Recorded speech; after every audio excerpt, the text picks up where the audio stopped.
Newbiggin was a great place when I was little. You had cinemas, dance halls.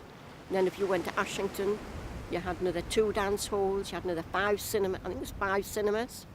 Because we had trains in those days, so you could get the last train home. And my grandmother would be waiting at the back door for me coming up, and 2 of the other lads, their mothers would be waiting down at their front door to make sure we got in at night. There was lots of things to do, and there was also like ice cream places where the kiddies could buy things.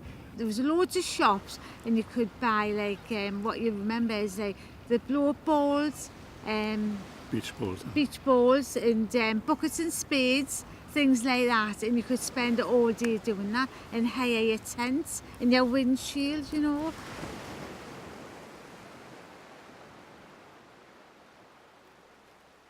I used to come down in the summer and play in the sand and the water and everything when we were little. We used to be there till about 8:30 at night. We used to love it. We used to be down all the time. We used to go out for places, but I think he has the best for the beach and that. I remember there was 3 shelters, and from the middle shelter you went and hired these green tents, these funny green tents and deck chairs. And my grandmother used to take in summer visitors, and one family used to come every year, and didn't matter what the weather was, she had to have her green tent and her deck chairs on the beach, and so she could come and put her feet in the sea. I mean, she was beautifully dressed, lovely dress, hats, and sometimes with a fur wrap, and that was how she went onto the beach in those days in the 50s. Well, they used to have their little buckets, put their little crabs in wherever they could find, in their little fishing nets, which we would buy here if they didn't have one, didn't we? That's right. Things like that. I live beside the beach. I live beside here. Newbiggin by the sea. Newbiggin beside the sea. Yeah. Can't come to the out pools And catch crabs. and catch crabs. I went to the church school, which was another very old building, so a lot of the boys I went to school with were fisher families, and a lot of them had done half a day's work before they went to school. In the summer they'd be out 5:30 in the morning with the boats, putting pots out, putting nets out. The whole part of that bay would be full of nets and boats. I mean, where Burning Place is, all the boats used to be pulled up in there. None of this was here when I was little. There was no promenade, nothing like that. There was only the middle bit of promenade. And what we used to do was we used to go down the slope by Bertorelli's, dodge the waves, and run and come up by the lifeboat station.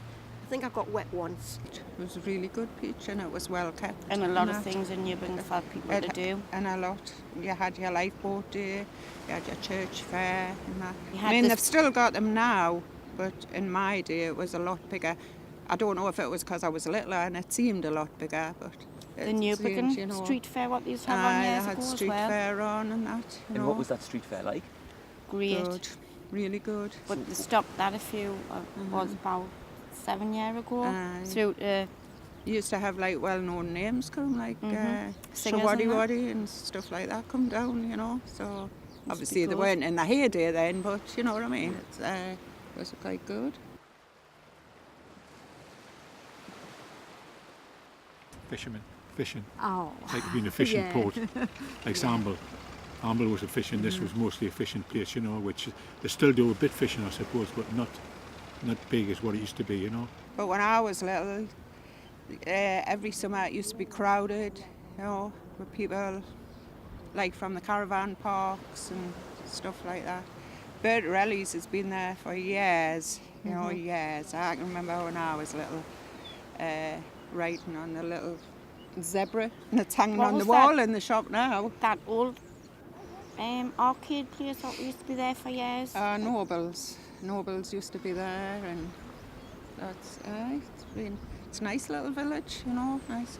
You get the corbels going out and doing their fishing, and you can come down and buy the fish when we were younger, you know, and tell stories about that. And years, many years ago, it used to be called the Spiral. That's where people used to go and get the coal there as well. And they used to have the old tin huts where some people used to live in them.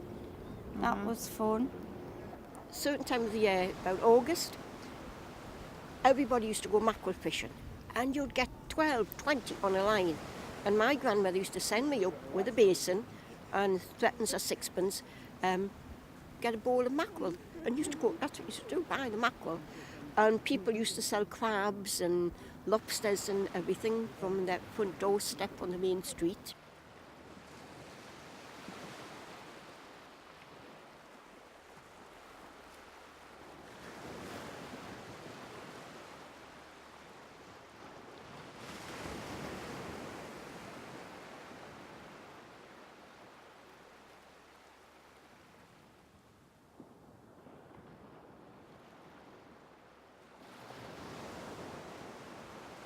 A lot of old Newbiggin is gone. Definitely a lot is gone.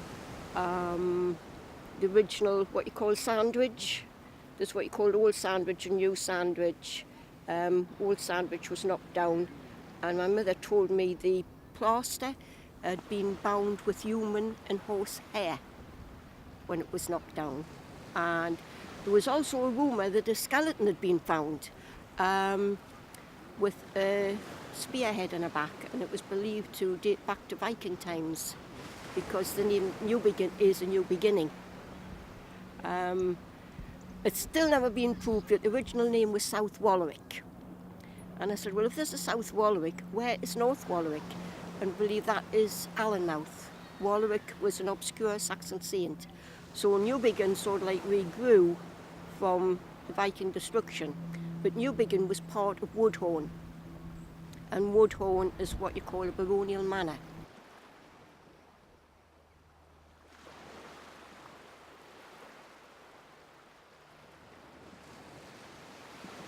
Well, I've lived in Newbiggin since I was 6, and I was married in the church. So I had my wedding day there. That was 1974. So, but apparently the land from the church outwards, it used to go a mile out from the church here. The land used to go like a mile out to sea. You could walk right along. But obviously the seas eroded it and everything, you know. But it's a beautiful church inside and that, you know, It lovely. is really nice. My parents is buried there and family, you know. And there's a lot of old, really old graves in it, you know. So, but you see happy occasions and sad occasions in it, so it's nice. There used to be hundreds of people here, and you could hire pleasure boats. You could go out in the bay, and then there was the little boats. Old Andrew Stewart had them. You could hire those, and I used to love it when my cousin came in the holidays, and he would take me out.